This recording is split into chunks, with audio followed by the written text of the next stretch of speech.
ਹਾਂਜੀ ਦੋਸਤੋ, ਸਵਾਗਤ ਕਰਦੇ ਹਾਂ ਤੁਹਾਡਾ ਸਾਡੇ YouTube channel land of dreams ਦੇ ਉੱਪਰ। ਦੋਸਤੋ, ਅਸੀਂ ਪੰਜਾਬੀ ਵਿਸ਼ੇ ਦੇ ਨਾਲ ਸੰਬੰਧਿਤ ਸਾਹਿਤਕਾਰਾਂ ਦੀ ਸੀਰੀਜ਼ ਸ਼ੁਰੂ ਕਰਨ ਲੱਗੇ ਹਾਂ।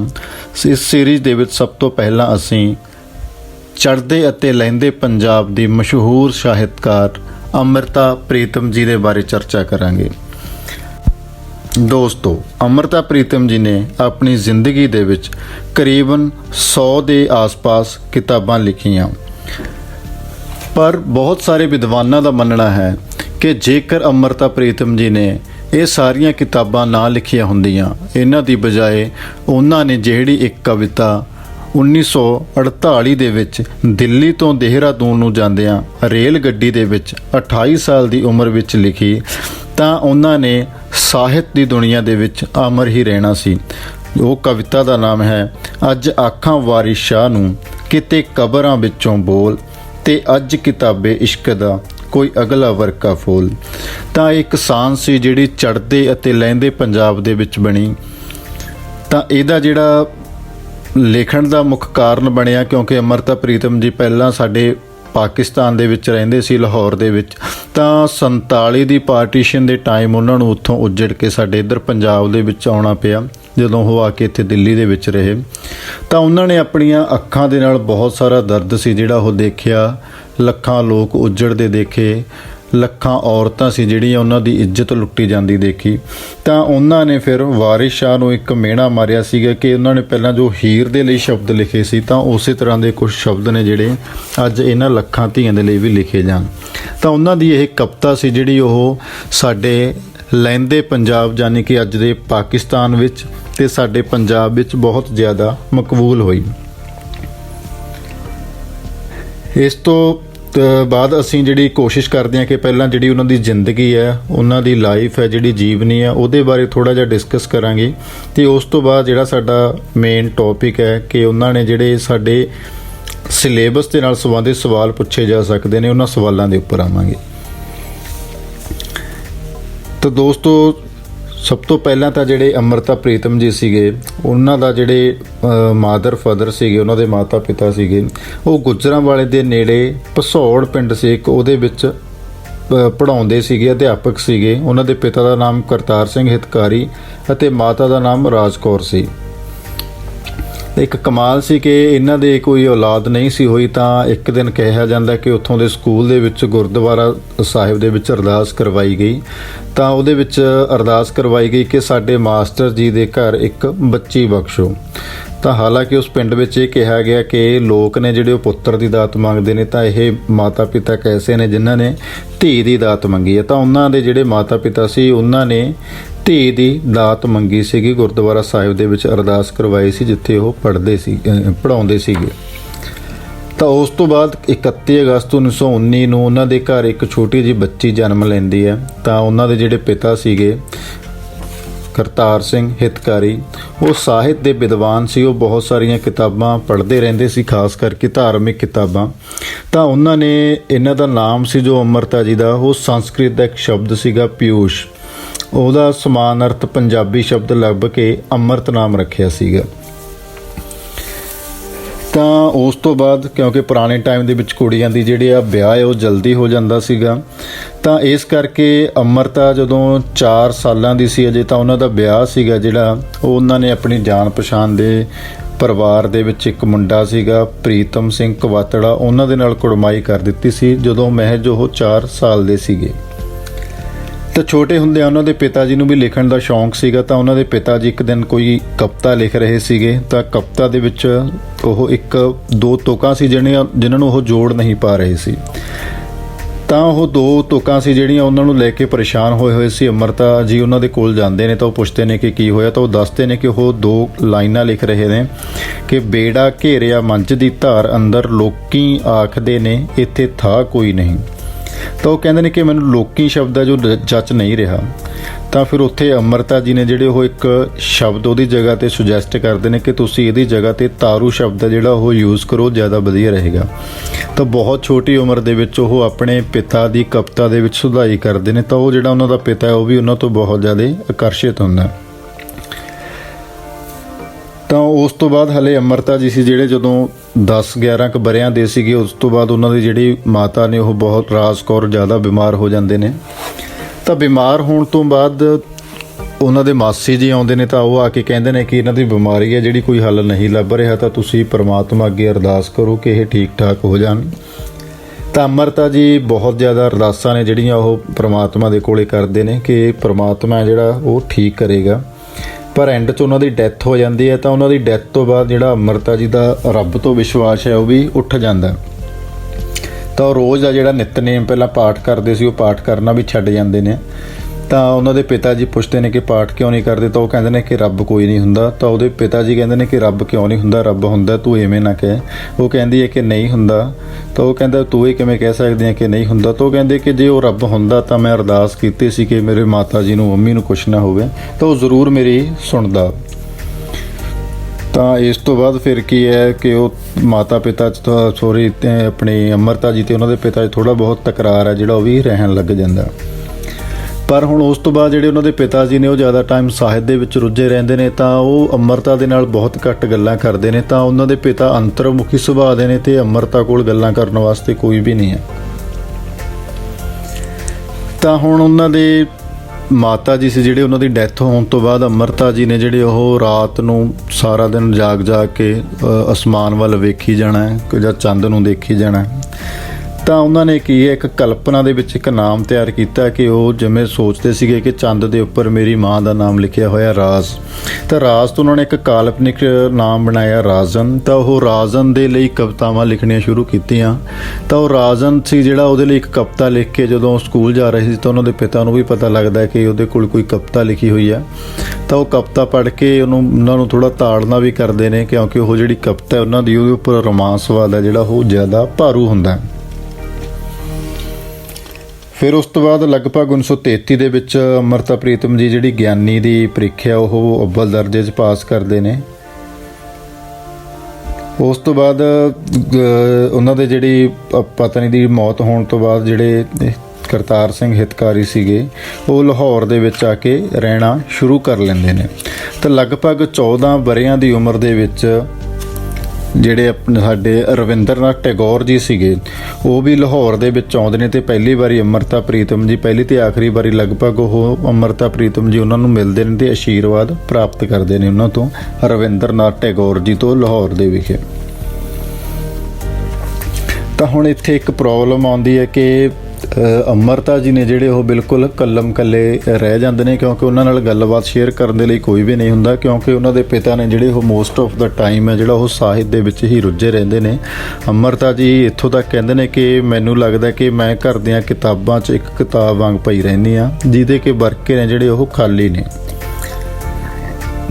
ਦੂਜਾ ਜਿਹੜਾ ਵੱਡਾ ਬਦਲਾਅ ਉਹਨਾਂ ਦੀ ਜ਼ਿੰਦਗੀ ਦੇ ਵਿੱਚ ਆਉਂਦਾ ਕਿਉਂਕਿ 4 ਸਾਲ ਦੀ ਮਹਿਜ਼ ਉਮਰ ਦੇ ਵਿੱਚ ਉਹਨਾਂ ਦੀ ਕੁੜਮਾਈ ਸੀ ਜਿਹੜੀ ਉਹ ਪ੍ਰੀਤਮ ਸਿੰਘ ਕਵਾਤੜਾ ਨਾਲ ਕਰ ਦਿੱਤੀ ਗਈ ਸੀ। ਤਾਂ 1935 ਦੇ ਵਿੱਚ ਉਹਨਾਂ ਦਾ ਵਿਆਹ ਹੋਣਾ ਹੁੰਦਾ।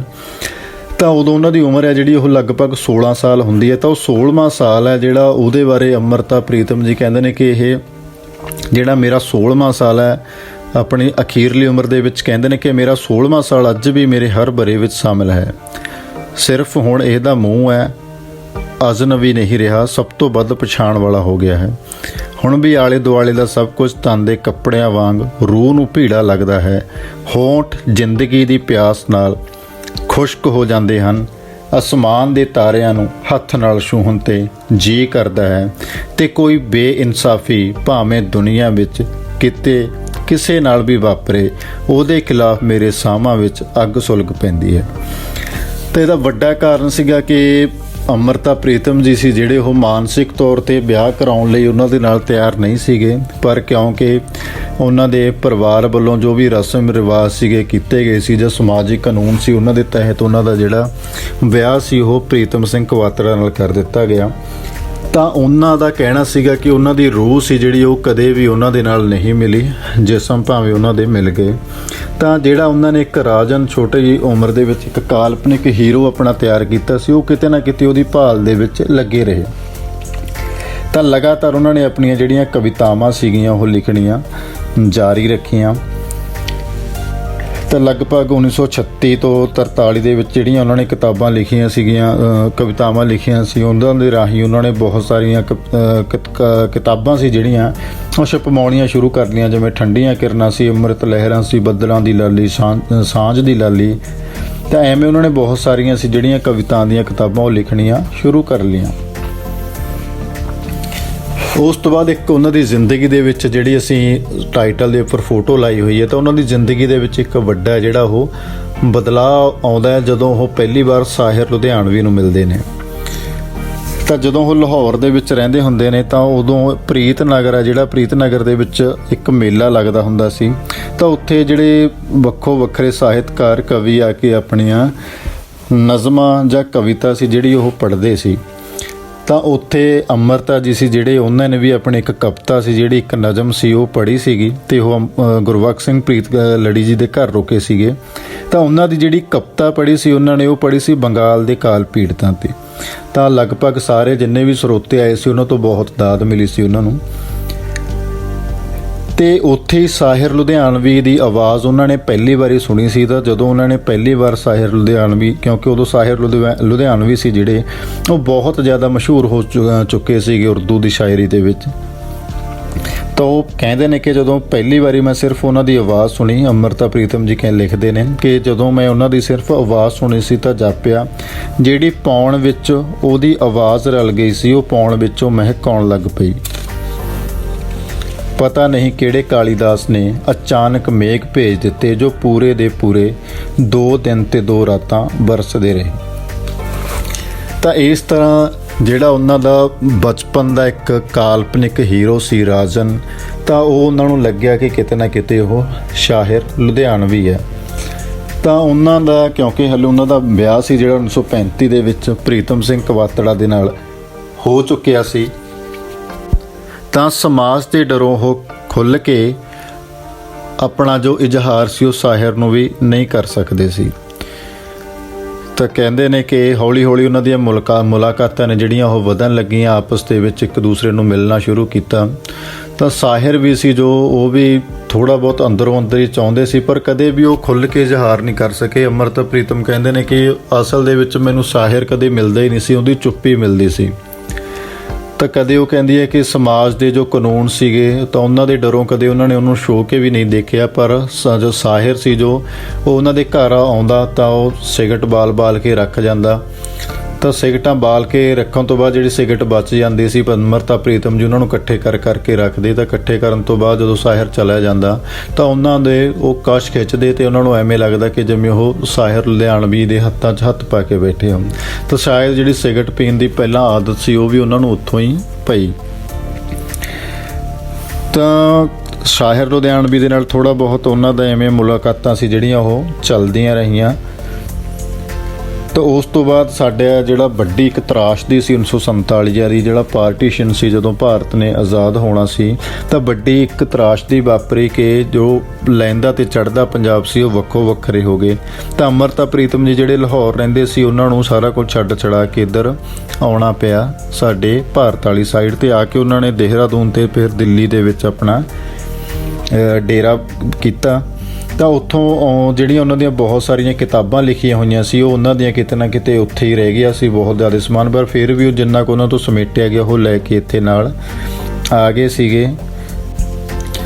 ਤੇ ਜਿਹੜੀ ਉਹ ਨਜ਼ਮ ਲਿਖੀ ਸੀ, ਉਹਨਾਂ ਨੇ ਕਵਿਤਾ ਲਿਖੀ ਸੀ ਅੱਜ ਆਖਾਂ ਵਾਰਿਸ਼ਾਂ ਨੂੰ, ਤਾਂ ਉਹ ਵੀ ਇਸ ਵੰਡ ਤੋਂ ਬਾਅਦ ਹੀ ਲਿਖੀ ਸੀ। ਤੇ ਇੱਕ ਬਹੁਤ ਵੱਡਾ ਨਾਵਲ, ਬਹੁਤ ਚਰਚਿਤ ਨਾਵਲ ਪਿੰਜਰ, ਜਿਹਦੇ ਉੱਪਰ ਇੱਕ ਬਾਲੀਵੁੱਡ ਦੀ ਮੂਵੀ ਵੀ ਬਣੀ ਹੋਈ ਹੈ, ਮਨੋਜ ਬਾਜਪਾਈ ਤੇ ਉਰਮਿਲਾ ਮਾਤੋਡਕਰ ਜਿਹਦੇ ਵਿੱਚ ਐਕਟਰ ਨੇ। ਤਾਂ ਉਹ ਇੱਕ ਬਹੁਤ ਸੋਹਣਾ ਨਾਵਲ, ਉਹ ਵੀ ਜਿਹੜਾ ਹੈ 1947 ਦੇ ਉੱਪਰ, ਸਾਡੀ ਵੰਡ ਦੇ ਉੱਪਰ ਹੀ ਆਧਾਰਿਤ ਹੈ। ਤਾਂ ਉਸ ਤੋਂ ਬਾਅਦ ਜਿਹੜੇ ਅੰਮ੍ਰਿਤਾ ਜੀ ਸੀ ਇੱਧਰ ਆ ਕੇ MS ਰੰਧਾਵਾ ਸੀ ਜਿਹੜੇ, ਉਹਨਾਂ ਨੇ ਉਹਨਾਂ ਨੂੰ ਆਲ ਇੰਡੀਆ ਰੇਡੀਓ ਦੇ ਵਿੱਚ ਨੌਕਰੀ ਲਗਵਾਤੀ ਸੀ। ਤਾਂ 1949 ਦੇ ਵਿੱਚ ਸਾਹਿਰ ਸੀ ਜਿਹੜਾ ਉਹ ਵੀ ਉੱਧਰੋਂ ਲਾਹੌਰ ਤੋਂ ਦਿੱਲੀ ਦੇ ਵਿੱਚ ਆ ਗਿਆ ਸੀਗਾ, ਕਿਉਂਕਿ ਉਹਦੇ ਜਿਹੜੇ ਸਾਰੇ ਦੋਸਤ ਸੀਗੇ ਉਹ ਇੱਧਰ ਆ ਕੇ ਰਹਿਣ ਲੱਗ ਗਏ ਸੀਗੇ। ਤਾਂ ਉਸ ਤੋਂ ਬਾਅਦ ਜਿਹੜਾ ਸਾਹਿਰ ਸੀਗਾ ਉਹਦਾ ਝੁਕਾਅ ਜ਼ਿਆਦਾ ਫਿਲਮਾਂ ਵੱਲ ਸੀਗਾ, ਤਾਂ ਉਹ ਬੰਬੇ ਇੰਡਸਟਰੀ ਦੇ ਵਿੱਚ ਆਪਣੀ ਬਾਲੀਵੁੱਡ ਦੇ ਵਿੱਚ ਆਪਣਾ ਹੱਥ ਅਜ਼ਮਾਉਣ ਚਲਿਆ ਜਾਂਦਾ। ਅਤੇ ਆਖਰੀ ਵਾਰ ਉੱਥੇ ਆ ਕੇ ਉਹਨੂੰ ਆਖਰੀ ਵਾਰ ਨਹੀਂ, ਉਹਨਾਂ ਨੂੰ ਆ ਕੇ ਮਿਲ ਕੇ ਜਾਂਦਾ ਉੱਥੇ ਜਾਣ ਤੋਂ ਪਹਿਲਾਂ ਅੰਮ੍ਰਿਤਾ ਜੀ ਨੂੰ। ਤਾਂ ਉਸ ਤੋਂ ਬਾਅਦ ਫਿਰ ਜਿਹੜੇ ਉਹ ਸੀ, ਉਹਨਾਂ ਨੂੰ ਲੱਗਿਆ ਕਿ ਕਿਤੇ ਨਾ ਕਿਤੇ ਜਿਹੜਾ ਸਾਹਿਰ ਉਹਨਾਂ ਤੋਂ ਹੁਣ ਦੂਰ ਹੋ ਜਾਏਗਾ। ਤਾਂ ਉਸ ਤੋਂ ਬਾਅਦ ਫਿਰ ਉਹਨਾਂ ਨੇ ਜਿੰਨੇ ਵੀ ਕਹਿੰਦੇ ਨੇ ਕਿ ਆਪਣੀਆਂ ਨਜ਼ਮਾਂ ਲਿਖੀਆਂ ਤਾਂ ਉਹ ਲਗਭਗ ਇਹ ਸੀਗਾ ਕਿ ਉਹ ਖੱਤ ਦੇ ਟਾਈਪ ਹੀ ਲਿਖਦੇ ਸੀਗੇ ਸਾਹਿਰ ਦੇ ਲਈ। ਤਾਂ ਉਹ ਜਿਹੜੇ ਵੀ ਉਹਨਾਂ ਦੇ ਮਨ ਦੇ ਵਿੱਚ ਵਿਚਾਰ ਸੀਗੇ ਤਾਂ ਉਹਨਾਂ ਨਜ਼ਮਾਂ ਦੇ ਰੂਪ ਦੇ ਵਿੱਚ ਢਲਦੇ ਗਏ ਤੇ ਉਹਨਾਂ ਨੇ ਇੱਕ ਕਿਤਾਬ ਲਿਖੀ ਸੁਨੇਹੜੇ, ਜਿਹਨੂੰ ਕਿ ਸਾਹਿਤ ਅਕਾਦਮੀ ਅਵਾਰਡ ਮਿਲਿਆ 1956 ਦੇ ਵਿੱਚ। ਉਸ ਤੋਂ ਬਾਅਦ ਜਦੋਂ ਸਾਹਿਰ ਉੱਧਰ ਚਲਾ ਗਿਆ ਸੀਗਾ ਤਾਂ ਅੰਮ੍ਰਿਤਾ ਪ੍ਰੀਤਮ ਜੀ ਨੇ ਇੱਕ ਕਿਤਾਬ ਲਿਖ ਰਹੇ ਸੀਗੇ ਆਖਰੀ ਖੱਤ। ਤਾਂ ਉਹਨਾਂ ਨੇ ਉਸ ਆਖਰੀ ਖੱਤ ਦੇ ਲਈ ਆਪਣੇ ਜਿਹੜਾ ਕਵਰ ਪੇਜ ਹੁੰਦਾ ਸਾਡਾ, ਉਸ ਕਵਰ ਪੇਜ ਦਾ ਵਰਕ ਕਰਵਾਉਣਾ ਸੀ। ਵਰਕ ਕਰਵਾਉਣ ਦੇ ਲਈ ਉਹ ਕਿਸੇ ਪੇਂਟਰ ਨੂੰ ਲੱਭ ਰਹੇ ਸੀ। ਤਾਂ ਉਹਨਾਂ ਨੂੰ ਕਿਸੇ ਨੇ ਸੁਜੈਸਟ ਕੀਤਾ ਕਿ ਇੱਕ ਇੰਦਰਜੀਤ ਨਾਮ ਦਾ ਬੰਦਾ ਹੈ ਜੋ ਤੁਹਾਡਾ ਇਹ ਕੰਮ ਕਰ ਸਕਦਾ ਹੈ।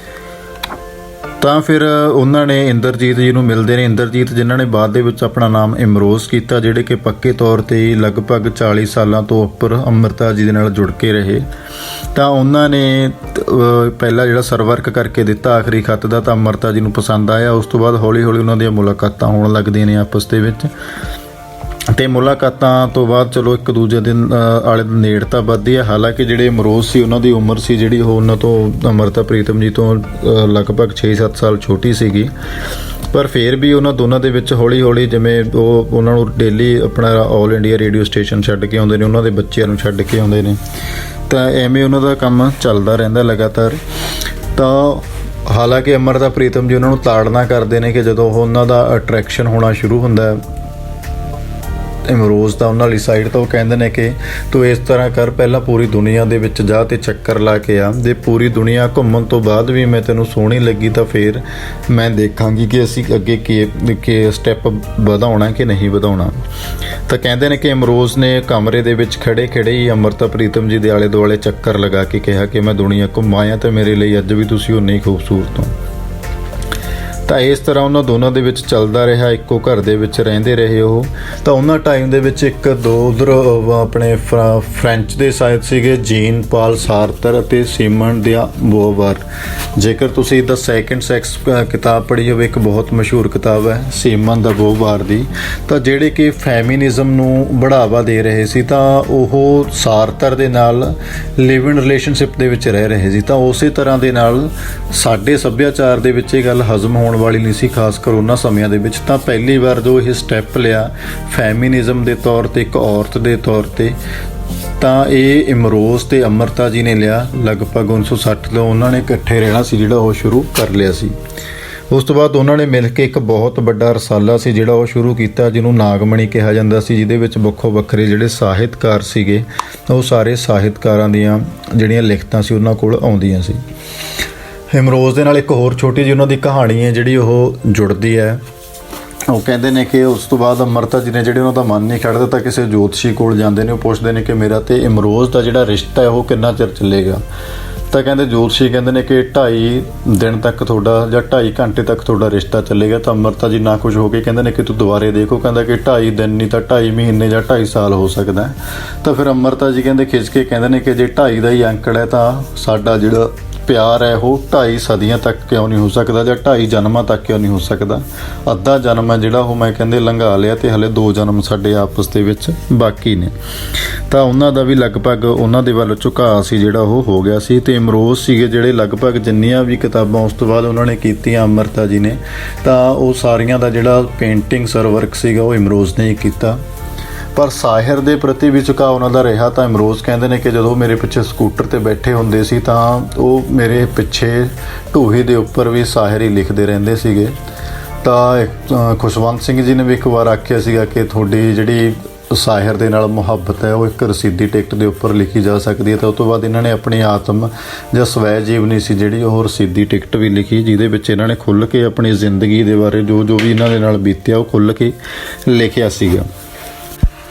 ਤਾਂ ਇੱਕ ਹੋਰ ਇੱਥੇ ਗੱਲ ਕਰਨਯੋਗ ਹੈ ਕਿ ਜਦੋਂ ਉਹਨਾਂ ਨੇ ਨਾਗਮਣੀ ਲਿਖਣਾ ਸ਼ੁਰੂ ਕੀਤਾ ਸੀਗਾ ਤਾਂ ਉਹਨਾਂ ਨੇ ਜਿਹੜੇ ਨਵੇਂ ਸਾਹਿਤਕਾਰ ਉੱਭਰ ਰਹੇ ਸੀ, ਨਵੇਂ ਲੇਖਕ ਉੱਭਰ ਰਹੇ ਸੀ, ਉਹਨਾਂ ਦੀਆਂ ਰਚਨਾਵਾਂ ਮੰਗਵਾਉਂਦੇ ਤੇ ਵਧੀਆ ਰਚਨਾਵਾਂ ਨੂੰ ਉਹ ਆਪਣੇ ਨਾਗਮਣੀ ਰਸਾਲੇ ਦੇ ਵਿੱਚ ਸਥਾਨ ਦਿੰਦੇ ਸੀਗੇ। ਤਾਂ ਜਿਹੜੇ ਲੇਖਕ ਸੀਗੇ, ਕਿਹਾ ਜਾਂਦਾ ਕਿ ਨਾਗਮਣੀ ਜਿਹੜਾ ਰਸਾਲਾ ਸੀ ਇੰਨਾ ਜ਼ਿਆਦਾ ਮਸ਼ਹੂਰ ਹੋ ਗਿਆ ਸੀਗਾ, ਤਾਂ ਲੇਖਕ ਸੀ ਜਿਹੜੇ ਉਹਨਾਂ ਵਾਸਤੇ ਬਹੁਤ ਵੱਡੀ ਗੱਲ ਸੀ ਕਿ ਜੇਕਰ ਉਹਨਾਂ ਦੀ ਲਿਖਤ ਹੈ ਜਿਹੜੀ ਉਹ ਨਾਗਮਣੀ ਦੇ ਵਿੱਚ ਛਪ ਜਾਂਦੀ ਜੇਕਰ। ਤਾਂ ਇਸੇ ਦੇ ਨਾਲ ਨਾਲ ਸਿਰਫ ਨਾਗਮਣੀ ਜਿਹੜੀ ਆ ਰਸਾਲੇ ਤੱਕ ਇੱਕ ਪੱਤਰ ਤੱਕ ਸੀਮਿਤ ਨਾ ਰਹਿ ਕੇ ਉਹਨਾਂ ਨੇ ਜਿਹੜੀਆਂ ਬੈਠਕਾਂ ਸੀਗੀਆਂ, ਲੇਖ ਇਕੱਠੇ ਵੀ ਹੁੰਦੇ ਸੀਗੇ, ਇਕੱਠੇ ਹੋ ਕੇ ਤਾਂ ਉਹ ਅੰਮ੍ਰਿਤਾ ਪ੍ਰੀਤਮ ਦੇ ਘਰੇ ਮੁਸਾਇਰੇ ਹੁੰਦੇ ਸੀਗੇ ਹਫਤੇ ਦੇ ਵਿੱਚ, ਤੇ ਸਾਰੇ ਜਿਹੜੇ ਉਹ ਲੇਖਕ ਸੀਗੇ ਅੰਮ੍ਰਿਤਾ ਜੀ ਨੂੰ ਦੀਦੀ ਦੀਦੀ ਕਹਿ ਕੇ ਬੁਲਾਉਂਦੇ ਸੀਗੇ। ਅੰਮ੍ਰਿਤਾ ਜੀ ਦੇ ਮਨਭਾਉਂਦੇ ਲੇਖਕ ਕਜਾਨ ਜਾਕਿਸ, Khalil Gibran, Mikhail ਨਾਇਮੀ, Irving stone, ion rand, ਹੈਮਿੰਗਵੇ, ਪਾਲ ਪੋਟਸ, ਹੈਨਰੀ ਮਿਲਰ ਅਤੇ ਸਟੇਨਬੈਕ ਅਤੇ ਹੋਰ ਬਹੁਤ ਸਾਰੇ ਵੀ ਲੇਖ ਸੀ ਜਿਹੜੇ ਉਹਨਾਂ ਨੇ ਬਹੁਤ ਸਾਰੇ ਪੜ੍ਹੇ ਸੀਗੇ। ਤਾਂ ਉਹਨਾਂ ਨੇ ਜੋ ਆਪਣੀ ਆਖਰੀ ਕਵਿਤਾ ਸੀ ਉਹ ਵੀ ਅਮਰੋਜ਼ ਦੇ ਲਈ ਲਿਖੀ ਸੀ, ਜਿਹੜੀ ਕਿ ਸ਼ਾਇਦ ਤੁਸੀਂ ਸਾਰਿਆਂ ਨੇ ਸੁਣੀ ਹੋਏਗੀ। ਮੈਂ ਤੈਨੂੰ ਫੇਰ ਮਿਲਾਂਗੀ, ਕਿੱਥੇ ਕਿਸ ਤਰ੍ਹਾਂ ਪਤਾ ਨਹੀਂ, ਸ਼ਾਇਦ ਤੇਰੇ ਤਖਯਲ ਦੀ ਚਿਣਗ ਬਣ ਕੇ ਤੇਰੀ ਕੈਨਵਸ ਤੇ ਉਤਰਾਂਗੀ, ਜਾਂ ਖੌਰੇ ਤੇਰੀ ਕੈਨਵਸ ਦੇ ਉੱਤੇ ਇੱਕ ਰਹੱਸਮਈ ਲਕੀਰ ਬਣ ਕੇ ਖਾਮੋਸ਼ ਤੈਨੂੰ ਤੱਕਦੀ ਰਹਾਂਗੀ। ਤਾਂ ਦੋਸਤੋ ਇਹ ਥੋੜ੍ਹਾ ਬਹੁਤ ਉਹਨਾਂ ਦੀ ਜ਼ਿੰਦਗੀ ਬਾਰੇ ਸੀਗਾ, ਥੋੜ੍ਹਾ ਬਹੁਤ ਨਹੀਂ ਚਲੋ ਜ਼ਿਆਦਾ ਹੀ ਹੋ ਗਿਆ। ਤਾਂ ਕਿਤੇ ਨਾ ਕਿਤੇ ਜਿਹੜਾ ਸੀ ਅੱਗੇ ਉਹਨਾਂ ਦੀਆਂ ਲਿਖਤਾਂ ਬਾਰੇ ਪੜ੍ਹਨਾ ਜਾਂ ਜਿਹੜਾ ਅਸੀਂ ਆਪਣੇ ਸਿਲੇਬਸ ਦੇ ਨਾਲ ਰਿਲੇਟਡ ਪੜ੍ਹਨਾ ਉਹ ਉਹਨਾਂ ਦੀ ਜ਼ਿੰਦਗੀ ਦੇ ਵਿੱਚੋਂ ਘੁੰਮ ਫਿਰ ਕੇ ਸਾਡੇ ਸਾਹਮਣੇ ਆਏਗਾ। ਤਾਂ ਅਗਲੀ ਸਲਾਈਡ ਹੈ ਜਿਹੜੀ ਸਾਡੀ ਫਸਟ ਸਲਾਈਡ ਹੈ, ਅਸੀਂ ਹੁਣ ਉਸ ਵੱਲ ਰੁਖ ਕਰਾਂਗੇ। ਹਾਂਜੀ, ਸਾਡੀ ਪਹਿਲੀ ਸਲਾਈਡ ਹੈ ਅੰਮ੍ਰਿਤਾ ਪ੍ਰੀਤਮ। ਤਾਂ ਅੰਮ੍ਰਿਤਾ ਪ੍ਰੀਤਮ ਜੀ ਨੂੰ ਆਧੁਨਿਕ ਕਵਿਤਾ ਦਾ ਜਨਕ ਵੀ ਕਿਹਾ ਜਾਂਦਾ। ਤਾਂ ਇਹਨਾਂ ਦੇ ਜਨਮ ਬਾਰੇ ਅਸੀਂ ਡਿਸਕਸ ਕਰ ਹੀ ਲਿਆ। 31 ਅਗਸਤ 1919 ਮੰਡੀ ਬਹਾਊਦੀਨ, ਗੁਜਰਾਂਵਾਲਾ, ਪੰਜਾਬ, ਅਜੋਕਾ ਪਾਕਿਸਤਾਨ, ਕਿਉਂਕਿ 1947 ਦੇ ਵਿੱਚ ਸਾਡੀ ਵੰਡ ਹੋ ਗਈ ਸੀ। ਤਾਂ ਇਹਨਾਂ ਦੀ ਮਾਤਾ ਦਾ ਨਾਮ ਰਾਜ ਬੀਬੀ ਸੀ ਅਤੇ ਪਿਤਾ ਦਾ ਨਾਮ ਕਰਤਾਰ ਸਿੰਘ ਹਿਤਕਾਰੀ ਸੀ। ਤਾਂ ਇੱਕ ਸਕੂਲ ਦੇ ਵਿੱਚ ਪੜ੍ਹਾਉਂਦੇ ਸੀ। ਉਹਨਾਂ ਦੇ ਪਿਤਾ ਸੀ ਜਿਹੜੇ ਉਹ ਬੇਸਿਕਲੀ ਇੱਕ ਲੇਖਕ ਸੀਗੇ, ਬ੍ਰਿਜ ਭਾਸ਼ਾ ਦੇ ਵਿਦਵਾਨ ਸੀਗੇ। ਤਾਂ ਅੰਮ੍ਰਿਤਾ ਪ੍ਰੀਤਮ ਇਹਨਾਂ ਦੀ ਇਕਲੌਤੀ ਪੁੱਤਰੀ ਸੀਗੀ। ਤਾਂ ਅੰਮ੍ਰਿਤਾ ਪ੍ਰੀਤਮ ਜੀ ਦਾ ਜਨਮ ਹੈ ਜਿਹੜਾ ਉਹ 10 ਸਾਲ ਬਾਅਦ ਹੋਇਆ ਸੀਗਾ, ਅਤੇ ਇਹਨਾਂ ਨੇ ਆਪਣੇ ਪਿਤਾ ਦੀ ਕਵਿਤਾਵਾਂ ਲਿਖਣ ਵਿੱਚ ਵੀ ਬਹੁਤ ਮਦਦ ਕੀਤੀ ਸੀ। ਤਾਂ ਉਹਨਾਂ ਦੀ ਮਾਤਾ ਦੀ ਮੌਤ ਬਾਰੇ ਅਸੀਂ ਨੇ ਗੱਲ ਕੀਤੀ ਹੈ, ਜਦੋਂ 11 ਸਾਲ ਦੀ ਸੀ ਉਹਨਾਂ ਦੀ ਡੈਥ ਹੋ ਗਈ ਸੀ। ਤਾਂ ਉਸ ਤੋਂ ਬਾਅਦ 1932 ਦੇ ਆਸ-ਪਾਸ ਉਹ ਲਾਹੌਰ ਦੇ ਵਿੱਚ ਆ ਕੇ ਰਹਿਣ ਲੱਗ ਗਏ ਸੀਗੇ, ਅਤੇ 1947 ਤੱਕ ਜਦੋਂ ਤੱਕ ਦੇਸ਼ ਦੀ ਵੰਡ ਨਹੀਂ ਹੋਈ ਉਦੋਂ ਤੱਕ ਉਹ ਲਾਹੌਰ ਦੇ ਵਿੱਚ ਹੀ ਰਹੇ। ਅਗਲੀ ਸਲਾਈਡ ਹੈ ਜੀ ਸਾਡੀ ਕਿ ਅੰਮ੍ਰਿਤਾ ਪ੍ਰੀਤਮ ਹੈ ਜਿਹੜੀ, ਇਹ ਵੀ ਅਸੀਂ ਨੇ ਗੱਲ ਕਰ ਲਈ ਸੀ। 1932 ਦੇ ਵਿੱਚ ਉਹਨਾਂ ਨੇ ਵਿਦਵਾਨੀ ਅਤੇ 33 ਦੇ ਵਿੱਚ ਗਿਆਨੀ ਦੀ ਪ੍ਰੀਖਿਆ ਪਾਸ ਕੀਤੀ ਸੀ। ਉਹਨਾਂ ਨੇ ਆਪਣੇ ਕਾਵਿ ਸਫ਼ਰ ਦੀ ਸ਼ੁਰੂਆਤ ਹੈ ਜਿਹੜੀ ਉਹ ਠੰਡੀਆਂ ਕਿਰਨਾਂ ਕਾਵਿ ਸੰਗ੍ਰਹਿ ਦੇ ਨਾਲ 1935 'ਚ ਕੀਤੀ ਸੀ। ਤਾਂ ਉਹਨਾਂ ਦਾ ਜਿਹੜਾ ਪਹਿਲਾ ਜਿਹੜਾ ਮੇਨ ਕਵਿਤਾਵਾਂ ਦਾ ਸੰਗ੍ਰਹਿ ਸੀਗਾ ਉਹ ਅੰਮ੍ਰਿਤ ਲਹਿਰਾਂ 1936 ਦੇ ਵਿੱਚ ਛਪਿਆ। ਤਾਂ ਇਹ ਵੀ ਇੱਕ ਕ੍ਰੋਸ ਚੈੱਕ ਵੀ ਕਰ ਲਿਓ, ਕਿਉਂਕਿ ਕਈ ਜਗ੍ਹਾ 'ਤੇ ਇਹ ਠੰਡੀਆਂ ਕਿਰਨਾਂ ਲਿਖਿਆ ਮਿਲਦਾ। ਜਿਹੜਾ ਫਸਟ ਕਾਵਿ ਸੰਗ੍ਰਹਿ ਜੇ ਅਸੀਂ ਵਿਕੀਪੀਡੀਆ ਚੈੱਕ ਕਰਾਂਗੇ ਉੱਥੇ ਵੀ, ਅਤੇ ਕਈ ਜਿਹੜੀਆਂ ਕਿਤਾਬਾਂ ਮੈਂ ਪੜ੍ਹੀਆਂ ਸੀ ਉਹਨਾਂ ਦੇ ਵਿੱਚ ਅੰਮ੍ਰਿਤ ਲਹਿਰਾਂ ਜਿਹੜਾ ਇਹ ਵੀ ਲਿਖਿਆ ਹੋਇਆ। ਤਾਂ 16 ਸਾਲ ਦੀ ਉਮਰ ਦੇ ਵਿੱਚ ਅਸੀਂ ਗੱਲ ਕੀਤੀ ਸੀ ਉਹਨਾਂ ਦਾ ਵਿਆਹ 1935 ਦੇ ਵਿੱਚ ਪ੍ਰੀਤਮ ਸਿੰਘ ਕਵਾਤੜਾ ਦੇ ਨਾਲ ਹੋਇਆ ਸੀ। ਤਾਂ ਪ੍ਰੀਤਮ ਸਿੰਘ ਜਿਹੜਾ ਉਹਨਾਂ ਦਾ ਤਖੱਲਸ ਹੈ ਜਾਂ ਜਿਹੜਾ ਉਹਨਾਂ ਦਾ ਸਰਨੇਮ ਹੈ ਉਹਨਾਂ ਨੇ ਅੰਮ੍ਰਿਤਾ ਜੀ ਨੇ ਆਪਣੇ ਨਾਲ ਜੋੜਿਆ, ਉਹ ਆਪਣੇ ਇਹਨਾਂ ਦਾ ਹੀ ਆਪਣੇ ਹਸਬੈਂਡ ਦਾ ਹੀ ਜੋੜਿਆ ਸੀਗਾ। ਤਾਂ ਇਹਨਾਂ ਦੇ ਵਿਆਹ ਤੋਂ ਬਾਅਦ 2 ਬੇਟੇ ਹੋਏ ਸੀ। ਨਵਰਾਜ ਬੇਟੇ ਦਾ ਨਾਮ ਸੀਗਾ ਅਤੇ ਬੇਟੀ ਦਾ ਨਾਮ ਸੀ ਕੁੰਦਲਾ। ਤਾਂ ਸਾਹਿਰ ਸੀ ਜਿਹੜੇ ਉਹ ਕਿਉਂਕਿ ਸਾਹਿਰ ਲੁਧਿਆਣਵੀ ਸੀ ਜਿਹੜੇ ਉਹ ਲੋਕਾਂ ਦੇ ਵੀ ਜਵਾਨ 'ਤੇ ਸੀਗੇ। ਅੰਮ੍ਰਿਤਾ ਪ੍ਰੀਤਮ ਨਾਲ ਉਹਨਾਂ ਦੀ ਜਿਹੜਾ ਅਫੇਅਰ ਸੀਗਾ, ਜਿਸ ਤਰ੍ਹਾਂ ਦਾ ਸੀ ਉਹ ਅਸਲੀਅਤ ਦੇ ਵਿੱਚ ਕੁਛ ਹੋਰ ਸੀਗਾ, ਪਰ ਲੋਕਾਂ ਵੱਲੋਂ ਰੰਗਤ ਕੁਛ ਹੋਰ ਦੀ ਦਿੱਤੀ ਗਈ ਸੀ। ਤਾਂ ਫਿਰ ਕਹਿੰਦੇ ਨੇ ਕਿ ਇੱਕ ਦਿਨ ਜਿਹੜਾ ਉਹਨਾਂ ਦਾ ਬੇਟਾ ਸੀ ਨਵਰਾਜ ਸੀਗਾ, ਤਾਂ ਉਹਨਾਂ ਨੇ ਵੀ ਅੰਮ੍ਰਿਤਾ ਪ੍ਰੀਤਮ ਜੀ ਨੂੰ ਪੁੱਛਿਆ ਸੀਗਾ ਕਿ ਕੀ ਮੈਂ ਤੁਹਾਡਾ ਪ੍ਰੀਤਮ ਸਿੰਘ ਜੀ ਦਾ ਬੇਟਾ ਅਤੇ ਜਾਂ ਫਿਰ ਸਾਹਿਰ ਅੰਕਲ ਦਾ ਬੇਟਾ। ਤਾਂ ਉਹ ਕਹਿੰਦੇ ਸੀਗੇ ਕਿ ਤੁਸੀਂ ਮੈਨੂੰ ਸੱਚ-ਸੱਚ ਦੱਸ ਦਿਓ। ਨਵਰਾਜ ਨੇ ਕਿਹਾ ਸੀਗਾ ਕਿ ਮੈਨੂੰ ਜੇ ਮੈਂ ਸਾਹਿਰ ਦਾ ਬੇਟਾ ਵੀ ਹੋਇਆ ਤਾਂ ਮੈਨੂੰ ਕੋਈ ਦੁੱਖ ਜਾਂ ਉਦਾਸੀ ਨਹੀਂ ਹੋਏਗੀ, ਕਿਉਂਕਿ ਉਹ ਮੈਨੂੰ ਬਹੁਤ ਵਧੀਆ ਲੱਗਦੇ ਨੇ। ਤਾਂ ਅੰਮ੍ਰਿਤਾ ਪ੍ਰੀਤਮ ਜੀ ਨੇ ਕਿਹਾ ਸੀਗਾ ਕਿ ਨਹੀਂ, ਤੂੰ ਅਸਲ ਦੇ ਵਿੱਚ ਪ੍ਰੀਤਮ ਸਿੰਘ ਦਾ ਹੀ ਬੇਟਾ ਹੈ। ਪਰ ਹਾਂ, ਕਿਉਂਕਿ ਜਦੋਂ ਉਹ ਅੰਮ੍ਰਿਤਾ ਪ੍ਰੀਤਮ ਜੀ ਸੀਗੇ ਜਿਹੜੇ ਉਹ ਪ੍ਰੈਗਨੈਂਟ ਸੀਗੇ, ਤਾਂ ਉਹ ਕਹਿੰਦੇ ਨੇ ਕਿ ਉਹ ਕਲਪਨਾ ਦੇ ਵਿੱਚ ਉਹ ਇਹੀ ਉਸਾਰਦੇ ਸੀ ਕਿ ਜਿਹੜਾ ਮੇਰਾ ਬੇਟਾ ਹੋਵੇ ਉਹ ਬਿਲਕੁਲ ਸਾਹਿਰ ਦੇ ਵਰਗਾ ਹੀ ਪੈਦਾ ਹੋਵੇ, ਕਿਉਂਕਿ ਮੰਨਣਾ ਸੀਗਾ ਕਿ ਜੋ ਕੁਝ ਵੀ ਅਸੀਂ ਸੋਚਦੇ ਹਾਂ ਤਾਂ ਸਾਡੇ ਜਿਹੜਾ ਬੱਚਾ ਉਹਦੇ ਉੱਪਰ ਅਸਰ ਪੈਂਦਾ। ਤਾਂ ਉਹ ਕਲਪਨਾ ਕਰਕੇ ਉਹ ਕਹਿੰਦੇ ਨੇ ਕਿ ਜਦੋਂ ਉਹਦਾ ਜਨਮ ਹੁੰਦਾ ਨਵਰਾਜ ਦਾ, ਤਾਂ ਲਗਭਗ ਉਹਦੀ ਸ਼ਕਲ ਹੈ ਜਿਹੜੀ ਉਹ ਸਾਹਿਰ ਲੁਧਿਆਣਵੀ ਦੇ ਨਾਲ ਮਿਲਦੀ ਜੁਲਦੀ ਹੁੰਦੀ ਆ। ਤਾਂ ਵਿਆਹੁਤਾ ਜ਼ਿੰਦਗੀ ਹੈ, ਕਿਉਂਕਿ ਪਹਿਲਾਂ ਹੀ ਅਸੀਂ ਗੱਲ ਕੀਤੀ ਸੀਗੀ ਕਿ 1935 ਦੇ ਵਿੱਚ ਜਿਹੜਾ ਵਿਆਹ ਹੋਇਆ ਤਾਂ ਉਸ ਸਮੇਂ ਉਹਨਾਂ ਦਾ ਜਿਹੜਾ ਮਨ ਨਹੀਂ ਮਿਲੇ ਸੀਗੇ, ਜਿਸਮ ਜ਼ਰੂਰ ਮਿਲ ਗਏ ਸੀ। ਤਾਂ ਲਗਭਗ ਵਿਆਹ ਤੋਂ 25 ਸਾਲ ਬਾਅਦ 1960 'ਚ ਉਹਨਾਂ ਦਾ ਤਲਾਕ ਹੋ ਗਿਆ ਸੀਗਾ। ਤਾਂ ਇੱਕ ਲਹਿਰ ਚੱਲੀ ਸੀ ਜਿਹੜੀ ਕਿ ਮੈਂ ਪਹਿਲਾਂ ਵੀ ਆਪਾਂ ਨੇ ਗੱਲ ਕੀਤੀ ਸੀਗੀ ਸੀਮਨ ਦਾ ਬੋਹਵਾਰ ਦੀ, ਜਿਨ੍ਹਾਂ ਨੇ ਦ ਸੈਕੰਡ ਸੈਕਸ ਕਿਤਾਬ ਲਿਖੀ ਹੈ। ਤਾਂ ਉਹਨਾਂ ਨੇ ਲਗਭਗ 1950 ਦੇ ਆਸ-ਪਾਸ ਜਿਹੜਾ ਹੈ ਫੈਮਿਨਿਜ਼ਮ 'ਤੇ ਬਹੁਤ ਕੰਮ ਕੀਤਾ ਅਤੇ ਉਸੇ ਲਹਿਰ ਦੇ ਨਾਲ ਹੀ ਜਿਹੜੇ ਜੁੜੇ ਸੀਗੇ ਸਾਡੇ ਅੰਮ੍ਰਿਤਾ ਪ੍ਰੀਤਮ ਜੀ ਜੁੜੇ ਸੀਗੇ। ਤਾਂ ਵੰਡ ਤੋਂ ਬਾਅਦ ਆਪਾਂ ਨੇ ਇਹ ਵੀ ਗੱਲ ਕਰ ਲਈ ਕਿ 1947 ਦੇ ਵਿੱਚ ਬਹੁਤ ਸਾਰੇ ਲੋਕ ਮਾਰੇ ਗਏ, ਆਪਣੇ ਘਰਾਂ ਤੋਂ ਉੱਜੜ ਗਏ, ਅਤੇ ਉਦੋਂ ਇਹ ਅੰਮ੍ਰਿਤਾ ਪ੍ਰੀਤਮ ਸੀ ਜਿਹੜੇ ਉਹ ਲਾਹੌਰ ਛੱਡ ਕੇ ਦਿੱਲੀ ਆ ਗਏ ਸੀ। ਤਾਂ ਅਗਲੀ ਸਲਾਈਡ ਹੈ ਸਾਡੀ, ਇਹ ਵੀ ਆਪਾਂ ਗੱਲ ਕਰ ਚੁੱਕੇ ਹਾਂ ਕਿ ਅੱਜ ਅੱਖਾਂ ਵਾਰਿਸ ਸ਼ਾਹ ਨੂੰ ਇਹ 1948 ਦੇ ਵਿੱਚ ਉਹਨਾਂ ਨੇ ਦਿੱਲੀ ਤੋਂ ਦੇਹਰਾਦੂਨ ਜਾਣ ਵੇਲੇ ਲਿਖੀ ਸੀਗੀ। ਤਾਂ ਇਹ ਕਹਿੰਦੇ ਨੇ ਕਿ ਇਹ ਕਵਿਤਾ ਇਕੱਲੀ ਕਵਿਤਾ ਹੀ ਬਹੁਤ ਸੀਗੀ ਅੰਮ੍ਰਿਤਾ ਪ੍ਰੀਤਮ ਜੀ ਨੂੰ ਅਮਰ ਕਰਨ ਦੇ ਲਈ। ਤਾਂ ਉਸ ਤੋਂ ਬਾਅਦ ਅੰਮ੍ਰਿਤਾ ਪ੍ਰੀਤਮ ਜੀ ਨੇ ਆਲ ਇੰਡੀਆ ਰੇਡੀਓ ਦੇ ਵਿੱਚ ਕੰਮ ਕੀਤਾ ਹੋਇਆ। ਆਪਾਂ ਨੇ ਗੱਲ ਕੀਤੀ ਸੀ MS ਰੰਧਾਵਾ ਜੀ, ਉਹਨਾਂ ਨੇ ਕੰਮ ਦਵਾਇਆ ਸੀਗਾ ਉਹਨਾਂ ਨੂੰ, ਅਤੇ ਉਸ ਤੋਂ ਬਾਅਦ ਉੱਤਰ ਹੀ ਉਹਨਾਂ ਨੂੰ ਇਮਰੋਜ਼ ਮਿਲਦੇ ਨੇ ਵਿੱਚ। ਤਾਂ ਅੰਮ੍ਰਿਤਾ ਪ੍ਰੀਤਮ ਦੀ ਸਵੈ ਜੀਵਨੀ ਸੀ ਜਿਹੜੀ ਇਹ 1976 ਦੇ ਵਿੱਚ ਲਿਖੀ ਗਈ, ਰਸੀਦੀ ਟਿਕਟ। ਤਾਂ ਇਹ ਰਸੀਦੀ ਟਿਕਟ ਹੈ ਜਿਹੜੀ ਉਹ ਜਦੋਂ ਉਹਨਾਂ ਦੀ ਕਨਵਰਸੇਸ਼ਨ ਹੋਈ ਸੀਗੀ ਖੁਸ਼ਵੰਤ ਸਿੰਘ ਦੇ ਨਾਲ, ਤਾਂ ਖੁਸ਼ਵੰਤ ਸਿੰਘ ਨੇ ਉਹਨਾਂ ਦਾ ਇੱਕ ਨਾਵਲ ਸੀ ਪਿੰਜਰ ਜੀ ਦਾ ਟਰਾਂਸਲੇਸ਼ਨ ਕੀਤਾ ਸੀਗਾ ਇੰਗਲਿਸ਼ ਦੇ ਵਿੱਚ। ਤਾਂ ਉਹਨਾਂ ਦੀ ਇਸ ਵਿਸ਼ੇ ਦੇ ਉੱਪਰ ਚਰਚਾ ਹੋਈ ਸੀ ਕਿ ਸਾਹਿਰ ਲੁਧਿਆਣਵੀ ਨਾਲ ਉਹਨਾਂ ਦਾ ਪਿਆਰ ਇੰਨਾ ਕੀ ਹੈ ਕਿ ਇੱਕ ਟਿਕਟ ਦੇ ਉੱਪਰ, ਰਸੀਦੀ ਟਿਕਟ ਦੇ ਉੱਪਰ ਵੀ ਲਿਖਿਆ ਜਾ ਸਕਦਾ। ਤਾਂ ਫਿਰ ਉਸ ਤੋਂ ਬਾਅਦ ਉਹਨਾਂ ਨੇ ਆਪਣੀ ਕਿਤਾਬ ਦਾ ਨਾਮ ਵੀ ਰਸੀਦੀ ਟਿਕਟ ਹੀ ਰੱਖਿਆ। ਅਤੇ ਵੱਡੀ ਗੱਲ ਸੀਗੀ ਕਿ ਸਵੈ ਜੀਵਨੀ ਲਿਖਣ ਵਾਲੇ ਇਹ ਪਹਿਲੇ ਔਰਤ ਕਵੀ ਸਨ। ਉਸ ਤੋਂ ਬਾਅਦ ਅੰਮ੍ਰਿਤਾ ਪ੍ਰੀਤਮ ਜੀ ਦੀਆਂ ਜਿਹੜੇ ਨਾਵਲ ਸੀ ਉਹਨਾਂ ਦੇ ਉੱਪਰ ਫਿਲਮਾਂ ਵੀ ਬਣੀਆਂ। ਤਾਂ ਉਹਨਾਂ ਦੇ ਵਿੱਚੋਂ ਪਹਿਲੀ ਫਿਲਮ ਹੈ ਜਿਹੜੀ 1965 ਦੇ ਵਿੱਚ ਕਦੰਬਰੀ ਬਣਦੀ ਹੈ। ਕਿਹੜੇ ਨਾਵਲ 'ਤੇ ਬਣਦੀ ਹੈ? ਧਰਤੀ ਸਾਗਰ ਅਤੇ ਸਿੱਪੀਆਂ ਨਾਵਲ 'ਤੇ। ਉਸ ਤੋਂ ਬਾਅਦ ਡਾਕੂ ਫਿਲਮ ਬਣਦੀ ਹੈ, ਇਹ ਹੈਗੀ ਆ ਉਹਨਾਂ ਦੀ ਕਹਾਣੀ ਨਾਵਲ ਦੇ ਉੱਪਰ ਆਧਾਰਿਤ ਹੈ। ਅਤੇ ਸਭ ਤੋਂ ਜ਼ਿਆਦਾ ਜਿਹੜੀ ਚਰਚਿਤ ਹੈ ਉਹ ਹੈਗੀ ਆ ਪਿੰਜਰ ਨਾਵਲ ਦੇ ਉੱਪਰ ਬਣੀ ਉਹਨਾਂ ਦੀ 2003 ਦੇ ਵਿੱਚ। ਇਹ ਫਿਲਮ ਦਾ ਨਾਮ ਵੀ ਪਿੰਜਰ ਹੀ ਹੈ, ਚੰਦਰ ਪ੍ਰਕਾਸ਼ ਦਵੇਈ ਨੇ ਨਿਰਦੇਸ਼ਿਤ ਕੀਤੀ ਸੀ ਇਹ। ਅਤੇ ਇਹ ਲਗਭਗ 1947 ਜਿਹੜੀ ਵੰਡ ਹੋਈ ਸੀ ਉਹਦੇ ਉੱਪਰ ਹੀ ਸਾਰੀ ਆਧਾਰਿਤ ਹੈ। ਇਹਦੇ ਜਿਹੜੇ ਪਾਤਰ ਹੈਗੇ ਨੇ ਮੇਨ, ਜਿਵੇਂ ਪਾਰੋ ਪਾਤਰ ਹੈ ਇਸ ਦਾ। ਤਾਂ ਇਹ ਜਿਹੜੀ ਕਵਿਤਾ ਸੀ ਇਹ ਜਿਹੜਾ ਫਿਲਮ ਸੀਗੀ ਇਹਦੇ ਵਿੱਚ ਜਿਹੜਾ ਕੰਮ ਕੀਤਾ ਸੀਗਾ ਉਹ ਮਨੋਜ ਬਾਜਪਾਈ, ਬਹੁਤ ਤਕੜੇ ਜੋ ਐਕਟਰ ਨੇ, ਉਹਨਾਂ ਨੂੰ ਬੈਸਟ ਐਕਟਰ ਦਾ ਅਵਾਰਡ ਵੀ ਮਿਲਿਆ ਸੀਗਾ ਮੇਰਾ ਖਿਆਲ ਹੈ ਇਸ ਫਿਲਮ ਦੇ ਵਿੱਚ ਕੰਮ ਕਰਨ ਦੇ ਲਈ। ਅਤੇ ਉਰਮਿਲਾ ਮਾਤੋੜਕਰ ਸੀ, ਇਹਨਾਂ ਨੇ ਬਹੁਤ ਵਧੀਆ ਭੂਮਿਕਾਵਾਂ ਸੀ ਜਿਹੜੀਆਂ ਉਹ ਨਿਭਾਈਆਂ ਸੀਗੀਆਂ। ਤੋ ਉਸ ਤੋਂ ਬਾਅਦ ਅੰਮ੍ਰਿਤਾ ਜੀ ਨੇ ਸ਼ੁਰੂਆਤੀ ਦੌਰ ਵਿੱਚ ਲਾਹੌਰ ਤੋਂ ਨਵੀਂ ਦੁਨੀਆ ਨਾਮ ਦਾ ਮਾਸਿਕ ਪੱਤਰ ਜਾਰੀ ਕੀਤਾ ਜਿਹੜਾ ਕੁਝ ਸਮਾਂ ਚੱਲਦਾ ਰਿਹਾ। ਪਰ ਜਿਹੜਾ ਆਪਾਂ ਗੱਲ ਕੀਤੀ ਸੀਗਾ, ਉਹਨਾਂ ਨੇ ਇੱਕ ਮਾਸਿਕ ਸਾਹਿਤਿਕ ਮੈਗਜ਼ੀਨ ਜਿਹੜਾ ਉਹਨਾਂ ਨੇ ਸ਼ੁਰੂ ਕੀਤਾ ਸੀ 1966 ਦੇ ਵਿੱਚ ਇਮਰੋਜ਼ ਦੇ ਨਾਲ ਮਿਲ ਕੇ, ਅਤੇ ਲਗਭਗ 33 ਸਾਲ ਤੱਕ ਉਹਨਾਂ ਨੇ ਚਲਾਇਆ ਨਾਗਮਣੀ। ਅਤੇ ਇਹਦੇ ਵਿੱਚ ਜਿਹੜੇ ਨਵੇਂ ਲੇਖਕ ਹੁੰਦੇ ਸੀ ਉਹਨਾਂ ਨੂੰ ਉਤਸ਼ਾਹਿਤ ਕੀਤਾ ਜਾਂਦਾ ਸੀਗਾ ਲਿਖਤਾਂ ਲਿਖਣ ਦੇ ਲਈ। ਅਗਲੀ ਗੱਲ ਅਸੀਂ ਅਗਲੀ ਸਲਾਈਡ 'ਤੇ ਕਰਦੇ ਹਾਂ, ਸਨਮਾਨ ਅਤੇ ਐਵਾਰਡ। ਤਾਂ ਅੰਮ੍ਰਿਤਾ ਪ੍ਰੀਤਮ ਜੀ ਨੂੰ ਪ੍ਰਿੰਸੀਪਲ ਤੇਜਾ ਸਿੰਘ ਨੇ ਪੰਜਾਬ ਦੀ ਆਵਾਜ਼ ਆਖਿਆ ਸੀਗਾ। ਭਾਰਤ ਸਾਹਿਤ ਅਕਾਦਮੀ ਵੱਲੋਂ 1956 'ਚ ਸੁਨੇਹੜੇ ਪੁਸਤਕ ਦੇ ਲਈ ਉਹਨਾਂ ਨੂੰ ਅਵਾਰਡ ਮਿਲਿਆ ਸੀਗਾ, ਸਾਹਿਤ ਅਕਾਦਮੀ ਅਵਾਰਡ। ਤਾਂ ਇਹ ਜਿਹੜਾ ਭਾਰਤ ਸਾਹਿਤ ਅਕਾਦਮੀ ਅਵਾਰਡ ਹੈ ਸੁਨੇਹੜੇ ਦੀ, ਅਸੀਂ ਨੇ ਗੱਲ ਕੀਤੀ ਸੀਗੀ ਕਿ ਜਦੋਂ 1949 ਦੇ ਵਿੱਚ ਜਿਹੜੇ ਸਾਹਿਰ ਲੁਧਿਆਣਵੀ ਸੀ ਉਹ ਬੰਬਈ ਚਲੇ ਗਏ ਸੀ। ਤਾਂ ਉਸ ਤੋਂ ਬਾਅਦ ਉਹਨਾਂ ਨੇ ਆਪਣੀਆਂ ਨਜ਼ਮਾਂ ਦੇ ਰਾਹੀਂ ਹੀ ਉਹਨਾਂ ਨਾਲ ਗੱਲਬਾਤ ਕੀਤੀ। ਤਾਂ ਉਹੀ ਉਹਨਾਂ ਨੇ ਜਿਹੜੀ ਕਿਤਾਬ ਛਾਪੀ ਸੀ ਸੁਨੇਹੜੇ, ਜਿਹਦੋਂ ਸਾਹਿਤ ਅਕਾਦਮੀ ਅਵਾਰਡ ਮਿਲਿਆ ਸੀ। 1957 ਦੇ ਵਿੱਚ ਸ਼੍ਰੋਮਣੀ ਪੰਜਾਬੀ ਸਾਹਿਤਕਾਰ ਦਾ ਅਵਾਰਡ ਮਿਲਿਆ, ਅਤੇ 1969 ਦੇ ਵਿੱਚ ਉਹਨਾਂ ਨੂੰ ਭਾਰਤ ਦਾ ਪਦਮ ਸ਼੍ਰੀ ਅਵਾਰਡ ਮਿਲਦਾ ਜਿਹੜਾ ਸਿਵਲੀਅਨ ਅਵਾਰਡ ਹੈ। 1982 ਦੇ ਵਿੱਚ ਉਹਨਾਂ ਨੂੰ ਕਾਗਜ਼ ਅਤੇ ਕੈਨਵਸ ਕਿਤਾਬ ਦੇ ਲਈ ਗਿਆਨਪੀਠ ਪੁਰਸਕਾਰ ਮਿਲਦਾ ਹੈ। ਭਾਰਤ ਦਾ ਬਹੁਤ ਜ਼ਿਆਦਾ ਜਿਹੜਾ ਸਾਹਿਤ ਦਾ ਸਭ ਤੋਂ ਉੱਚਾ ਪੁਰਸਕਾਰ ਹੈ।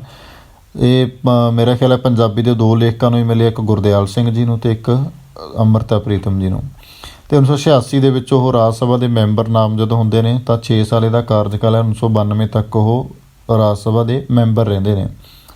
ਤਾਂ ਭਾਰਤ ਸਰਕਾਰ ਵੱਲੋਂ 2002 ਦੇ ਵਿੱਚ ਉਹਨਾਂ ਨੂੰ ਲਾਈਫ ਟਾਈਮ ਅਚੀਵਮੈਂਟ ਵਜੋਂ 15 ਲੱਖ ਰੁਪਏ ਨੇ ਜਿਹੜੇ ਉਹ ਭੇਂਟ ਕੀਤੇ ਜਾਂਦੇ ਨੇ। 2004 ਦੇ ਵਿੱਚ ਉਹਨਾਂ ਨੂੰ ਪਦਮ ਵਿਭੂਸ਼ਣ ਜਿਹੜਾ ਕਿ ਸੈਕਿੰਡ ਸਿਵਲੀਅਨ ਹਾਈਐਸਟ ਅਵਾਰਡ ਹੈ ਉਹ ਦਿੱਤਾ ਜਾਂਦਾ। ਅਤੇ ਆਖਰੀ ਜਿਹੜੀ ਅਸੀਂ ਨੇ ਗੱਲ ਕੀਤੀ ਸੀ ਕਵਿਤਾ ਉਹਨਾਂ ਨੇ ਇਮਰੋਜ਼ ਦੇ ਲਈ ਲਿਖੀ ਸੀ ਕਿ ਮੈਂ ਤੈਨੂੰ ਫੇਰ ਮਿਲਾਂਗੀ। ਤਾਂ ਉਸ ਤੋਂ ਬਾਅਦ 31 ਅਕਤੂਬਰ 2005 ਨੂੰ ਉਹਨਾਂ ਦੀ ਡੈਥ ਹੋ ਜਾਂਦੀ ਹੈ। ਤਾਂ ਅੱਗੇ ਅਸੀਂ ਗੱਲ ਕਰਦੇ ਹਾਂ ਉਹਨਾਂ ਦੀਆਂ ਲਿਖਤਾਂ ਦੀ। ਅੰਮ੍ਰਿਤਾ ਪ੍ਰੀਤਮ ਜੀ ਦੇ ਨਾਵਲਾਂ ਦੀ ਲਿਸਟ ਹੈ ਜਿਹੜੀ ਉਹ ਵੀ ਬਹੁਤ ਲੰਮੀ ਹੈ, ਕਿਉਂਕਿ ਲਗਭਗ ਉਹਨਾਂ ਨੇ 100 ਦੇ ਕਰੀਬਨ ਕਿਤਾਬਾਂ ਨੇ ਜਿਹੜੀਆਂ ਉਹ ਲਿਖੀਆਂ ਨੇ। ਤਾਂ ਇਹ ਉਹਨਾਂ ਦੇ ਇਸ ਸਲਾਈਡ ਦੇ ਉੱਪਰ ਨਾਵਲਾਂ ਦੀ ਲਿਸਟ ਹੈ। ਜਿਵੇਂ ਜੈ ਸ਼੍ਰੀ ਨਾਵਲ ਹੈ, ਡਾਕਟਰ ਦੇਵ, ਇਹ ਡਾਕਟਰ ਦੇਵ ਨਾਵਲ ਵੀ ਉਹਨਾਂ ਦਾ ਬਹੁਤ ਜ਼ਿਆਦਾ ਮਸ਼ਹੂਰ ਹੈ। ਤਾਂ ਕਹਿੰਦੇ ਨੇ ਕਿ ਡਾਕਟਰ ਦੇਵ ਹੈ ਜਿਹੜਾ ਇਹ ਪਾਤਰ ਨੂੰ ਲੋਕ ਜਿਉਂਦਾ ਜਾਗਦਾ ਹੀ ਸਮਝਣ ਲੱਗ ਗਏ ਸੀਗੇ, ਅਤੇ ਜਿਹੜੇ ਯੰਗਸਟਰ ਸੀਗੇ ਉਸ ਟਾਈਮ ਦੇ ਤਾਂ ਉਹ ਆਪਦੇ ਆਪ 'ਚ ਡਾਕਟਰ ਦੇਵ ਦਾ ਚਿਹਰਾ ਦੇਖਣਾ ਸ਼ੁਰੂ ਕਰ ਲਿਆ ਸੀ। ਪਿੰਜਰ ਨਾਵਲ ਦੀ ਅਸੀਂ ਗੱਲ ਕਰ ਚੁੱਕੇ ਹਾਂ, ਜਿਹੜੀ ਕਿ ਜਿਵੇਂ ਕਿ 1948 ਦੇ ਵਿੱਚ ਉਹਨਾਂ ਨੇ ਪਾਰਟੀਸ਼ਨ ਦੇ ਉੱਪਰ ਅੱਜ ਆਖਾਂ ਵਾਰਿਸ਼ਾਂ ਨੂੰ ਲਿਖੀ ਸੀ। ਇਸੇ ਤਰੀਕੇ ਨਾਲ ਜਿਹੜਾ ਪਿੰਜਰ ਨਾਵਲ ਹੈ ਉਹ ਵੀ ਪਾਰਟੀਸ਼ਨ ਦੇ ਉੱਪਰ 1950 ਦੇ ਵਿੱਚ ਲਿਖਿਆ ਗਿਆ। ਆਲਣਾ 1952 ਦੇ ਵਿੱਚ, ਆਸ਼ੂ 1952 ਦੇ ਵਿੱਚ, ਅਤੇ ਇੱਕ ਸਵਾਲ ਹੈ ਜਿਹੜਾ ਉਹ 1955 ਦੇ ਵਿੱਚ ਲਿਖਿਆ ਗਿਆ। ਤਾਂ ਇਹਨਾਂ ਦੀ ਥੋੜ੍ਹੇ ਬਹੁਤ ਅਸੀਂ ਦੇਖ ਵੀ ਲੈਂਦੇ ਹਾਂ ਕਿ ਜਿਵੇਂ ਜੈ ਸ਼੍ਰੀ ਨਾਵਲ ਸੀ 1946 ਦੇ ਵਿੱਚ ਲਿਖਿਆ, ਤਾਂ ਇਹਨਾਂ ਦਾ ਪਹਿਲਾ ਨਾਵਲ ਸੀਗਾ ਅਤੇ ਸ਼ਹਿਰੀ ਜੀਵਨ ਦੇ ਨਾਲ ਸੰਬੰਧਿਤ ਸੀਗਾ। ਜਿਹੜਾ ਨਾਵਲ ਸੀਗਾ ਇਹਦਾ ਜਿਹੜਾ ਵਿਸ਼ਾ ਸੀਗਾ ਉਹ ਲਵ ਹੀ ਸੀਗਾ, ਪਿਆਰ ਸੀਗਾ, ਰੋਮਾਂਸ ਸੀਗਾ। ਪਰ ਇਹਦੇ ਵਿੱਚ ਇਹਨਾਂ ਨੇ ਕੀ ਹੈ, ਇਹ ਦਿਖਾਇਆ ਸੀਗਾ ਕਿ ਜਿਹੜੇ ਪੈਸੇ ਨੇ, ਪੈਸਿਆਂ ਦੇ ਨਾਲ ਜਿਹੜਾ ਖਰੀਦਿਆ ਪਤੀ ਉਹ ਨਹੀਂ ਚਾਹੁੰਦੀ ਉਹ, ਹੈ ਨਾ। ਨਾਵਲ ਦੀ ਪਾਤਰ ਹੈ ਜਿਹੜੀ ਉਹ ਜੈ ਸ਼੍ਰੀ, ਉਹਦਾ ਵਿਆਹ ਜਿਹੜਾ ਉਹ ਸ਼੍ਰੇਸ਼ਰ ਨਾਂ ਦੇ ਵਿਅਕਤੀ ਨਾਲ ਹੁੰਦਾ। ਤਾਂ ਅਜਿਹੇ ਰਸਮਾਂ ਅਤੇ ਰਿਵਾਜ਼ਾਂ ਨੂੰ ਜਿਹੜਾ ਉਹ ਨਫ਼ਰਤ ਕਰਦੀ ਹੈ ਅਤੇ ਵਿਆਹ ਨੂੰ ਇੱਕ ਸੌਦਾ ਕਰਾਰ ਦਿੰਦੀ ਹੈ, ਜਿਹੜਾ ਕਿ ਸਿਰਫ ਪੈਸਿਆਂ ਦੇ ਲਈ ਵਿਆਹ ਕੀਤਾ ਗਿਆ। ਤਾਂ ਇਹ ਵੀ ਕਿਤੇ ਨਾ ਕਿਤੇ ਉਹਨਾਂ ਦੀ ਮਾਨਸਿਕਤਾ ਦਾ ਪੱਖ ਸੀ। ਜਿਹੜਾ ਅਸੀਂ ਉਹਨਾਂ ਦੇ 16 ਵਰ੍ਹਿਆਂ ਦੀ ਗੱਲ ਕੀਤੀ ਸੀਗੀ ਕਿ ਜਦੋਂ ਉਹਨਾਂ ਦਾ 16 ਸਾਲ ਦੀ ਉਮਰ ਦੇ ਵਿੱਚ ਵਿਆਹ ਹੁੰਦਾ ਤਾਂ ਉਹਨਾਂ ਦੇ ਅਸਲ ਦੇ ਵਿੱਚ ਮੇਲ ਆ ਜਿਹੜਾ ਉਹ ਕਹਿੰਦੇ ਨੇ ਕਿ ਸਾਡੇ ਮਨਾਂ ਦਾ ਮੇਲ ਨਹੀਂ ਹੁੰਦਾ ਉਦੋਂ, ਹੈ ਨਾ। ਤਾਂ ਉਸੇ ਦੇ ਕਿਤੇ ਨਾ ਕਿਤੇ ਇਹ ਜਿਹੜਾ ਲਿਖਿਆ ਗਿਆ ਸੀ ਨਾਵਲ। ਤਾਂ ਅਗਲਾ ਨਾਵਲ ਸੀ ਜਿਹੜਾ ਉਹਦੀ ਆਪਾਂ ਨੇ ਡਾਕਟਰ ਦੇਵ ਦੀ ਗੱਲ ਕੀਤੀ ਸੀ। ਇਹ ਨਾਵਲ ਹੈ ਜਿਹੜਾ ਇਹ ਵੀ ਲਗਭਗ ਵਿਸ਼ਾ ਸੀ ਜਿਹੜਾ ਇਹਦਾ ਵਿਆਹ ਅਤੇ ਮੁਹੱਬਤ ਸੀਗੀ। ਤਾਂ ਇਹਦੇ 'ਚ ਸੀਗਾ ਕਿ ਵਿਆਹ ਅਤੇ ਮੁਹੱਬਤ ਦੇ ਵਿੱਚ ਪਿਆਰ ਅਤੇ ਸਮਾਜ ਦੀ ਕਰੂਪਤਾ ਕਿਵੇਂ ਆ। ਨਾਵਲ ਦੇ ਮੁੱਖ ਪਾਤਰ ਨੇ ਜਿਹੜੇ ਡਾਕਟਰ ਦੇਵ ਅਤੇ ਮਮਤਾ ਨੇ। ਤਾਂ ਡਾਕਟਰ ਦੇਵ ਅਤੇ ਮਮਤਾ ਨੇ ਜਿਹੜੇ ਉਹ ਗੰਧਰਵ ਵਿਆਹ ਕਰਾਉਂਦੇ ਨੇ, ਪਰ ਉਹ ਸਮਾਜ ਨੂੰ ਕਬੂਲ ਨਹੀਂ ਹੁੰਦਾ। ਫਿਰ ਉਸ ਤੋਂ ਬਾਅਦ ਮਮਤਾ ਦਾ ਵਿਆਹ ਹੈ ਜਿਹੜਾ ਉਹ ਜਗਦੀਸ਼ ਨਾਲ ਕਰ ਦਿੱਤਾ ਜਾਂਦਾ ਹੈ। ਤਾਂ ਹੁੰਦਾ ਤਾਂ ਸਮਾਜਿਕ ਰੀਤਾਂ ਦੇ ਨਾਲ ਹੈ, ਪਰ ਉਹ ਮਮਤਾ ਨੂੰ ਮਨਜ਼ੂਰ ਨਹੀਂ ਹੁੰਦਾ। ਤਾਂ ਜਿਵੇਂ ਕਿ ਪਹਿਲਾਂ ਅੰਮ੍ਰਿਤਾ ਪ੍ਰੀਤਮ ਜੀ ਦਾ ਖੁਦ ਦਾ ਹੋਇਆ ਸੀ, ਹੈ ਨਾ। ਤਾਂ ਡਾਕਟਰ ਦੇਵ ਅਤੇ ਮਮਤਾ ਦੇ ਸੰਬੰਧਾਂ ਤੋਂ ਇੱਕ ਪੁੱਤਰ ਪੈਦਾ ਹੁੰਦਾ ਬਨੂ। ਤਾਂ ਜਦੋਂ ਉਹਨੂੰ ਸਾਰਾ ਕੁਝ ਪਤਾ ਲੱਗਦਾ ਇਸ ਕਹਾਣੀ ਬਾਰੇ, ਤਾਂ ਉਹ ਜਿਹੜਾ ਉਹਨਾਂ ਦਾ ਬੇਟਾ ਸੀਗਾ ਉਹ ਵੀ ਦੇਵ ਦੇ ਨਾਲ ਘਿਰਨਾ ਨਹੀਂ ਕਰਦਾ, ਕਿਉਂਕਿ ਉਹਨੂੰ ਦੇਵਤਾ ਮੰਨਦਾ ਹੈ ਨਾ ਉਹ, ਕਿਉਂਕਿ ਉਹਨਾਂ ਦੀਆਂ ਫੀਲਿੰਗਸ ਨੇ ਜਿਹੜੀ ਉਹਨਾਂ ਨੂੰ ਸਮਝਦਾ। ਤਾਂ ਕਿਤੇ ਨਾ ਕਿਤੇ ਜਿਹੜਾ ਉਹ ਆਪਣੇ ਮਨ ਦੀ ਅਵਸਥਾ ਸੀਗਾ, ਇਹਦੇ ਵਿੱਚ ਵੀ ਅੰਮ੍ਰਿਤਾ ਪ੍ਰੀਤਮ ਜੀ ਨੇ ਉਹਨਾਂ ਨੂੰ ਮਨ ਦੀ ਅਵਸਥਾ ਨੂੰ ਹੀ ਦਿਖਾਇਆ ਹੋਇਆ। ਤਾਂ ਪਿੰਜਰ ਨਾਵਲ ਹੈ ਜਿਹੜਾ ਅੱਗੇ, ਪਿੰਜਰ ਨਾਵਲ ਹੈ ਜਿਹੜਾ ਸਾਡਾ, ਇਹ ਵੀ ਇਸਤਰੀ ਦੀ ਦੁਰਦਸ਼ਾ ਨੂੰ ਪ੍ਰਗਟਾਉਂਦਾ, ਕਿਉਂਕਿ 1947 ਦੇ ਉੱਪਰ ਆਧਾਰਿਤ ਹੈ। ਬਹੁਤ ਸਾਰਾ ਉਜਾੜਾ ਹੋਇਆ, ਬਹੁਤ ਸਾਰੇ ਲੋਕ ਮਾਈਗ੍ਰੇਟ ਹੋਏ ਨੇ ਉਸ ਸਮੇਂ ਬਿਨਾਂ ਕਿਸੇ ਗੱਲ ਤੋਂ। ਤਾਂ ਉਹਦੇ 'ਚ ਜਿਵੇਂ ਇਸ ਨੇ ਗੱਲ ਕੀਤੀ ਸੀ, ਪੂਰੋ ਜਿਹੜੀ ਇੱਕ ਕਰੈਕਟਰ ਲਿਆ ਸੀਗਾ ਇਹਨਾਂ ਨੇ, ਤਾਂ ਉਹਦੇ ਰੈਫਰੈਂਸ ਦੇ ਕੇ ਸਾਰੀਆਂ ਜਿਹੜੀਆਂ ਔਰਤਾਂ ਨਾਲ ਜੋ ਕੁਛ ਹੋਇਆ ਉਹ ਬਿਆਨ ਕੀਤਾ ਗਿਆ ਇਹਦੇ ਵਿੱਚ। ਉਸ ਤੋਂ ਬਾਅਦ ਸਾਡੇ ਕੋਲੇ ਆਲਣਾ ਹੈ। ਤਾਂ ਇਹ ਵੀ ਜਿਹੜਾ ਆਲਣਾ ਹੈ ਤਿਕੋਣੇ ਪਿਆਰ ਦੇ ਬਾਣੇ 'ਚ ਘਿਰੀ ਹੋਈ ਜਿਹੜੀ ਥੀਮ ਹੈ ਇਹਦੀ ਚੂਜ਼ ਕੀਤੀ ਗਈ ਹੈ। ਤਾਂ ਲਗਭਗ ਕਿਤੇ ਨਾ ਕਿਤੇ ਦੇਖੋ, ਅਸੀਂ ਜੀਵਨੀ ਬਾਰੇ ਪਹਿਲਾਂ ਤਾਂ ਹੀ ਪੜ੍ਹਿਆ ਸੀ ਜਿਹੜੀਆਂ ਇਹਨਾਂ ਦੀਆਂ ਇਹ ਲਿਖਤਾਂ ਨੇ। ਵੈਸੇ ਸਾਨੂੰ ਪੇਪਰ ਦੇ ਵਿੱਚ ਇਹਨਾਂ ਦੇ ਵਿੱਚੋਂ ਡਿਟੇਲ ਦੇ ਵਿੱਚ ਕੁਛ ਨਹੀਂ ਪੁੱਛਿਆ ਜਾਏਗਾ, ਪਰ ਜਿਹੜੀਆਂ ਇੰਨੀਆਂ ਲਿਖਤਾਂ ਨੇ ਇਹਨਾਂ ਦੀਆਂ, ਉਹ ਕਿਤੇ ਨਾ ਕਿਤੇ ਇਹਨਾਂ ਦੀ ਜ਼ਿੰਦਗੀ ਦੇ ਨਾਲ ਜਾ ਕੇ ਜ਼ਰੂਰ ਜੁੜਦੀਆਂ ਨੇ। ਤਾਂ ਇਹਨਾਂ ਦਾ ਕੋਈ ਵੀ ਲੇਖਕ ਹੈ, ਚਾਹੇ ਕੋਈ ਵੀ ਹੋਵੇ, ਤਾਂ ਉਹਨਾਂ ਦੀ ਜ਼ਿੰਦਗੀ ਦਾ ਅਕਸ ਹੈ ਜਿਹੜਾ ਉਹਨਾਂ ਦੀਆਂ ਲਿਖਤਾਂ ਦੇ ਵਿੱਚੋਂ ਜ਼ਰੂਰ ਦੇਖਿਆ ਜਾ ਸਕਦਾ ਹੈ। ਤਾਂ ਧਰਤੀ, ਸਾਗਰ ਅਤੇ ਸਿੱਪੀਆਂ ਇਹ ਮਸ਼ਹੂਰ ਹੈ ਇਹਨਾਂ ਦਾ। ਦਿੱਲੀ ਦੀਆਂ ਗਲੀਆਂ, ਇੱਕ ਸੀ, ਨੀਤਾ ਚੱਕ ਨੰਬਰ 36 ਹੈ ਨਾ। ਇਹ ਸਾਰੀਆਂ ਨੇ ਜਿਹੜੀਆਂ ਇਹ ਇੱਕ ਵਾਰ ਯਾਦ ਕਰ ਲਿਓ। ਪਰ ਕੁਛ ਨੇ ਜਿਹੜੀਆਂ ਇਹਨਾਂ ਦੇ ਵਿੱਚੋਂ ਇੰਪੋਰਟੈਂਟ ਨੇ, ਤਾਂ ਜਿਵੇਂ ਇਹਨਾਂ ਦੇ ਵਿੱਚੋਂ ਜੈ ਸ਼੍ਰੀ, ਕਿਉਂਕਿ ਪਹਿਲਾ ਨਾਵਲ ਸੀ ਇਹਨਾਂ ਦਾ। ਡਾਕਟਰ ਦੇਵ ਬਹੁਤ ਜ਼ਿਆਦਾ ਮਸ਼ਹੂਰ ਨਾਵਲ ਹੋਇਆ ਸੀ ਇਹਨਾਂ ਦਾ ਉਸ ਸਮੇਂ 'ਤੇ। ਪਿੰਜਰ ਤਾਂ ਕਰਕੇ ਮਸ਼ਹੂਰ ਹੈ ਕਿਉਂਕਿ ਇਹਦੇ ਉੱਪਰ ਮੂਵੀ ਵੀ ਬਣੀ ਹੈ ਅਤੇ ਪਾਰਟੀਸ਼ਨ ਦੇ ਨਾਲ ਸੰਬੰਧਿਤ ਹੈ। ਉਸ ਤੋਂ ਬਾਅਦ ਉਹਨਾਂ ਦੀ ਕਹਾਣੀ ਜੋ ਹਾਈਲਾਈਟ ਕੀਤੇ ਹੋਏ ਨੇ, ਉਹਨਾਂ ਦੀ ਕਹਾਣੀ ਹੈ ਕੋਰੇ ਕਾਗਜ਼ ਨੇ। ਤਾਂ ਇਹ ਨੇ ਜਿਹੜੇ ਉਹਨਾਂ ਦੇ ਮਸ਼ਹੂਰ ਕੁਛ ਨਾਵਲ ਨੇ, ਪਰ ਫਿਰ ਵੀ ਰੈਫਰੈਂਸ ਦੇ ਲਈ ਜੇ ਤੁਸੀਂ ਯਾਦ ਰੱਖ ਸਕਦੇ ਹੋ, ਜਿੰਨੀਆਂ ਵੱਧ ਤੋਂ ਵੱਧ ਉਹ ਯਾਦ ਰੱਖਿਓ। ਤਾਂ ਜਿਨ੍ਹਾਂ ਦੇ ਉੱਪਰ ਫਿਲਮਾਂ ਬਣੀਆਂ ਨੇ ਮੋਸਟਲੀ ਉਹ ਸਾਰੇ ਯਾਦ ਰੱਖ ਲਿਓ। ਇਹਨਾਂ ਦੇ ਵਿੱਚੋਂ ਇੰਪੋਰਟੈਂਟ ਕੋਰੇ ਕਾਗਜ਼, ਉਹਨਾਂ ਦੀ ਕਹਾਣੀ, ਧਰਤੀ, ਸਾਗਰ ਅਤੇ ਸਿੱਪੀਆਂ, ਜੈ ਸ਼੍ਰੀ, ਡਾਕਟਰ ਦੇਵ, ਪਿੰਜਰ। ਤਾਂ ਇਹ ਨੇ ਜਿਹੜੀਆਂ ਕਿਤੇ ਨਾ ਕਿਤੇ। ਇੱਕ ਸੀ ਅਨੀਤਾ, ਇਹ ਵੀ ਇਹਨਾਂ ਦੀ ਬਹੁਤ ਫੇਮਸ ਕਿਤਾਬ ਹੈ। ਚੱਕ ਨੰਬਰ 36 ਵੀ ਇਹ ਮਰੋਜ਼ ਦੇ ਨਾਲ ਸੰਬੰਧਿਤ ਹੈ। ਤਾਂ ਹੈ ਵੈਸੇ ਸਾਰੀਆਂ ਮਸ਼ਹੂਰ ਨੇ। ਤਾਂ ਇਹ ਹੈ ਕਿ ਇੱਕ ਵਾਰ ਅੱਖਾਂ ਥਾਣੀ ਨਿਕਲ ਜਾਣ ਸਾਡੇ ਤਾਂ ਯਾਦ ਰਹਿ ਸਕਦੀਆਂ ਨੇ। ਉਸ ਤੋਂ ਬਾਅਦ ਕਹਾਣੀਆਂ ਜਿਹੜੀਆਂ ਇਹਨਾਂ ਨੇ ਲਿਖੀਆਂ, ਤਾਂ ਕਹਾਣੀਆਂ ਲਗਭਗ ਕਹਾਣੀਆਂ ਦੇ ਨਾਲ ਸੰਬੰਧਿਤ 12 ਕਿਤਾਬਾਂ ਦੀ ਲਿਸਟ ਹੈ। ਪਹਿਲੀ ਹੈਗੀ ਹੈ 26 ਵਰ੍ਹੇ ਬਾਅਦ, ਦੂਸਰੀ ਕੁੰਜੀਆਂ, ਤੀਸਰੀ ਆਖਰੀ ਖੱਤ, ਚੌਥੀ ਹੈਗੀ ਹੈ ਗੋਜਰ ਦੀਆਂ ਪਰੀਆਂ, ਪੰਜਵੀਂ ਹੈ ਚਾਨਣ ਦਾ ਹੌਂਕਾ, ਫਿਰ ਜੰਗਲੀ ਬੂਟੀ, ਅਜਨਬੀ, ਹੀਰੇ ਦੀ ਕਣੀ, ਲਟੀਆਂ ਦੀ ਚੋਕਰੀ, 5 ਵਰ੍ਹੇ ਲੰਮੀ ਸੜਕ, ਇੱਕ ਸ਼ਹਿਰ ਦੀ ਮੌਤ, ਤੀਸਰੀ ਔਰਤ। ਇਹਨਾਂ ਦੇ ਕਹਾਣੀ ਸੰਗ੍ਰਹਿ ਨੇ। ਉਸ ਤੋਂ ਬਾਅਦ ਆਉਂਦਾ ਹੈ ਵਾਰਤਕ। ਤਾਂ ਇਹਨਾਂ ਨੇ ਵਾਰਤਕ ਦੇ ਵਿੱਚ ਵੀ ਬਹੁਤ ਸਾਰੀਆਂ ਕਿਤਾਬਾਂ ਨੇ ਜਿਹੜੀਆਂ ਲਿਖੀਆਂ। ਸਾਡੇ ਕੋਲ 23 ਕਿਤਾਬਾਂ ਦੀ ਲਿਸਟ ਹੈ। ਤਾਂ ਇਹਦੇ 'ਚ ਇਹਨਾਂ ਦੀ ਭਾਰਤ ਦੇ ਉਸਰਈਏ, ਮੋਮਬੱਤੀਆਂ ਦਾ ਭੇਤ, ਕਿਰਮਚੀ, ਲਕੀਰਾਂ, ਕਾਲਾ ਗੁਲਾਬ, ਸਫ਼ਰਨਾਮਾ, ਔਰਤ, ਇੱਕ ਦ੍ਰਿਸ਼ਟੀਕੋਣ, ਇੱਕ ਉਦਾਸ ਕਿਤਾਬ, ਆਪਣੇ ਆਪਣੇ ਚਾਰ ਬਰੇ, ਕਿਹੜੀ ਜ਼ਿੰਦਗੀ ਕਿਹੜਾ ਸਾਹਿਤ, ਕੱਚੇ ਅੱਖਰ, ਇੱਕ ਮਹਿੰਦੀ, ਇੱਕ ਹੱਥ ਮਹਿੰਦੀ, ਇੱਕ ਹੱਥ ਛਾਲਾ, ਮੁਹੱਬਤ, ਇੱਕ ਦ੍ਰਿਸ਼ਟੀਕੋਣ, ਮੇਰੇ ਕਾਲ, ਮੁਕਤ ਸਮਕਾਲੀ, ਸੋਕ ਸੁਰਾਹੀ, ਆਸ਼ਿਕ ਭੌਰ, ਫਕੀਰ ਤੇ ਨਾਗ ਕਾਲੇ, ਅਕਸਰ ਕੁੰਡਲੀ, ਮਨ ਮਿਰਜ਼ਾ, ਤਨ ਸਾਹਿਬਾ, ये कलम ये कागज़ ये अक्षर, हुजरे दी मिट्टी, थारी विकट नगरिया, सत्त मुसाफिर, ਬੁਰੇ ਸਿਆਲਾਂ ਦੇ ਮਾਮਲੇ, ਤਿਕੋਣਾ ਦੀ ਗਾਥਾ। ਅਤੇ ਇਹਨਾਂ ਨੇ ਇੱਕ ਕਵਿਤਾ ਵੀ ਜਿਹੜੀ ਲਿਖੀ ਸੀਗੀ ਗੁਰੂ ਨਾਨਕ ਦੇਵ ਜੀ ਦੇ ਨਾਲ ਸੰਬੰਧਿਤ, ਤਾਂ ਉਹਦਾ ਸ਼ਾਇਦ ਨੌ ਸੁਪਨ, ਉਸ ਦਾ ਨਾਮ ਹੈਗਾ ਨੌ ਸੁਪਨ। ਤਾਂ ਜਦੋਂ ਗੁਰੂ ਨਾਨਕ ਦੇਵ ਜੀ ਮਾਤਾ ਤ੍ਰਿਪਤਾ ਜੀ ਦੀ ਕੁੱਖ ਦੇ ਵਿੱਚ ਸੀ, ਸ਼ਾਇਦ ਉਹਦੇ ਨਾਲ ਸੰਬੰਧਿਤ ਇਹਨਾਂ ਦੀ ਕਵਿਤਾ ਜਿਹੜੀ ਬਹੁਤ ਜ਼ਿਆਦਾ ਮਸ਼ਹੂਰ ਹੋਈ ਹੈ। ਤਾਂ ਉਹ ਵੀ ਕਵਿਤਾ ਹੈ ਜਿਹੜੀ ਗੁਰੂ ਨਾਨਕ ਦੇਵ ਜੀ ਨਾਲ ਸੰਬੰਧਿਤ ਅੰਮ੍ਰਿਤਾ ਪ੍ਰੀਤਮ ਜੀ ਨੇ ਲਿਖੀ ਹੈ। ਉਸ ਤੋਂ ਅਗਲੀ ਸਲਾਈਡ 'ਚ ਸਾਡੇ ਕੋਲ ਸਫ਼ਰਨਾਮੇ ਨੇ। ਤਾਂ 3 ਸਫ਼ਰਨਾਮੇ ਇਹਨਾਂ ਦੇ ਸਾਡੇ ਕੋਲ ਨੇ। ਬਾਰੀਆਂ ਝਰੋਕੇ 1961 ਦੇ ਵਿੱਚ ਲਿਖਿਆ ਹੈ। ਅੱਗ ਦੀਆਂ ਲੀਕਾਂ 1969 ਦੇ ਵਿੱਚ। ਇੱਕ ਪੱਤੀਆਂ ਦਾ ਗੁਲਾਬ, 21 ਪੱਤੀਆਂ ਦਾ ਗੁਲਾਬ, ਇਹ 1973 ਦੇ ਵਿੱਚ। ਸਵੈ ਜੀਵਨੀ ਹੈ ਜਿਹੜੀ, ਤਾਂ ਸਵੈ ਜੀਵਨੀ ਇਹਨਾਂ ਦੀ ਰਸੀਦੀ ਟਿਕਟ ਹੈ। ਉਸ ਤੋਂ ਬਾਅਦ ਦਸਤਾਵੇਜ਼ ਜਿਹੜੇ ਇਹਨਾਂ ਨੇ ਇਮਰੋਜ਼ ਦੇ ਲਈ ਖੱਤ ਲਿਖੇ ਸੀਗੇ 1978 ਦੇ ਵਿੱਚ ਪਬਲਿਸ਼ ਹੋਏ। ਲਾਲ ਧਾਗੇ ਦਾ ਰਿਸ਼ਤਾ, ਅੰਮ੍ਰਿਤਾ ਦੇ ਸੁਪਨੇ 1999 ਦੇ ਵਿੱਚ।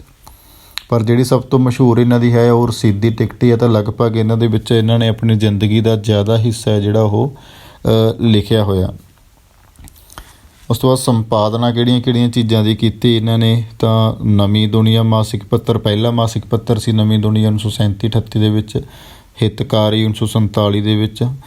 ਤਾਂ ਨਾਗਮਣੀ ਇਹ ਸਭ ਤੋਂ ਜ਼ਿਆਦਾ ਇੰਪੋਰਟੈਂਟ ਹੈ, ਜਿਹੜਾ ਕਿ 1966 ਦੇ ਵਿੱਚ ਇਹਨਾਂ ਨੇ ਇਮਰੋਜ਼ ਦੇ ਨਾਲ ਮਿਲ ਕੇ ਚਲਾਇਆ ਸੀ। ਨੇੜੇ ਤੇੜੇ ਪੰਜਾਬ ਦੀ ਆਵਾਜ਼, ਮੌਲੀ ਤੇ ਮਹਿੰਦੀ, ਚੋਣਵੀ ਪੰਜਾਬੀ ਕਵਿਤਾ, ਆਸਮਾ, ਅਜੋਕੀ ਪੰਜਾਬੀ ਕਹਾਣੀ, ਅੱਜ ਦੀ ਪੰਜਾਬੀ ਕਵਿਤਾ, ਗੀਤਾਂ ਦੀ ਚੰਗੇਰ, ਨਵੀਆਂ ਕਲਮਾਂ, ਦਰਦਮੰਦਾਂ ਦੀਆਂ ਆਹੀ, ਅੱਖਰ, ਪੌੜੀਆਂ, ਮੈਂ ਸੱਸੀ ਮੈਂ ਸਾਹਿਬਾ।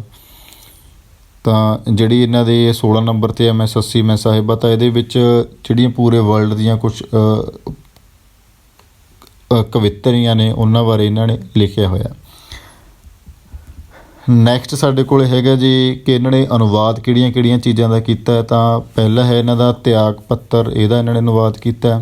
ਉਸ ਤੋਂ ਬਾਅਦ ਹੈਗੀ ਆਤਮ ਕਥਾ, ਡਾਕਟਰ ਰਜਿੰਦਰ ਪ੍ਰਸਾਦ ਦੀ ਜੀਵਨੀ, ਵਾਪਸਾ, 7 ਟਾਹਣੀਆਂ 70 ਪੱਤੇ, ਜੀਵੀ, ਜੰਗ ਤੋਂ ਪਿੱਛੋਂ, ਤਾਮਿਲ ਕਹਾਣੀਆਂ, ਜਰਮਨ ਸਾਹਿਤ ਦੀ ਪਰੰਪਰਾ।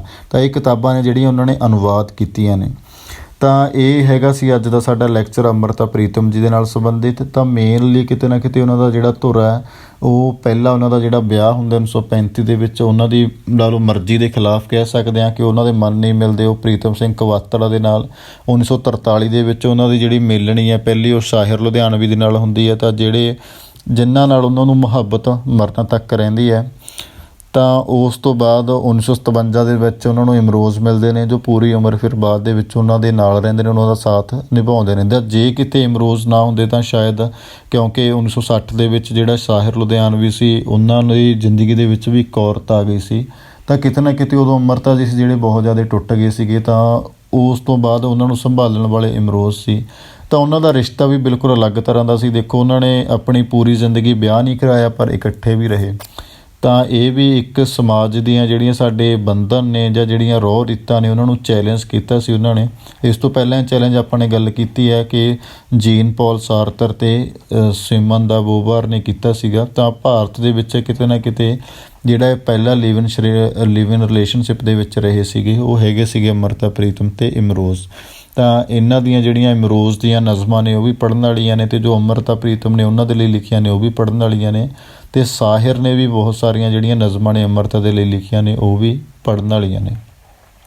ਹਾਲਾਂਕਿ ਇੱਥੇ ਇੱਕ ਸ਼ਾਇਰ ਦੀ ਜਿਹੜੀ ਇੱਕ ਜਦੋਂ ਉਹਨਾਂ ਦੀ ਬੇਟੀ ਦੇ ਕੋਲ ਬੈਠੇ ਸੀਗੇ ਇੱਕ ਦਿਨ, ਤਾਂ ਉਹਨਾਂ ਨੂੰ ਇੱਕ ਕਹਾਣੀ ਸੁਣਾ ਰਹੇ ਸੀ, ਕਿਉਂਕਿ ਅੰਮ੍ਰਿਤਾ ਜੀ ਵੀ ਸਾਹਿਰ ਨੂੰ ਚਾਹੁੰਦੇ ਸੀ ਪਰ ਸਾਹਿਰ ਵੀ ਅੰਮ੍ਰਿਤਾ ਨੂੰ ਚਾਹੁੰਦੇ ਸੀ।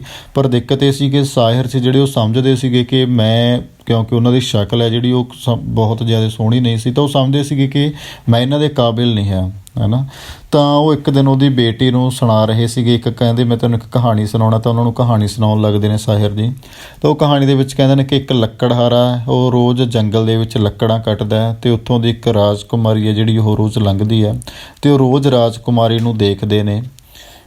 ਤਾਂ ਐਵੇਂ ਹੀ ਲਗਾਤਾਰ ਜਿਹੜਾ ਸਿਲਸਿਲਾ ਉਹ ਚੱਲਦਾ ਰਹਿੰਦਾ। ਉਹ ਕਹਿੰਦੇ ਨੇ ਕਿ ਲੱਕੜਹਾਰਾ ਜਿਹੜਾ ਉਹ ਇੱਕ ਜਿਹੜੀ ਰਾਜਕੁਮਾਰੀ ਉਹਨੂੰ ਦੇਖ ਹੀ ਸਕਦਾ, ਉਹਨੂੰ ਪਾ ਨਹੀਂ ਸਕਦਾ, ਕਿਉਂਕਿ ਉਹਨਾਂ ਦੋਨਾਂ ਦੇ ਵਿੱਚ ਬਹੁਤ ਜ਼ਿਆਦਾ ਫਾਸਲਾ ਹੈ।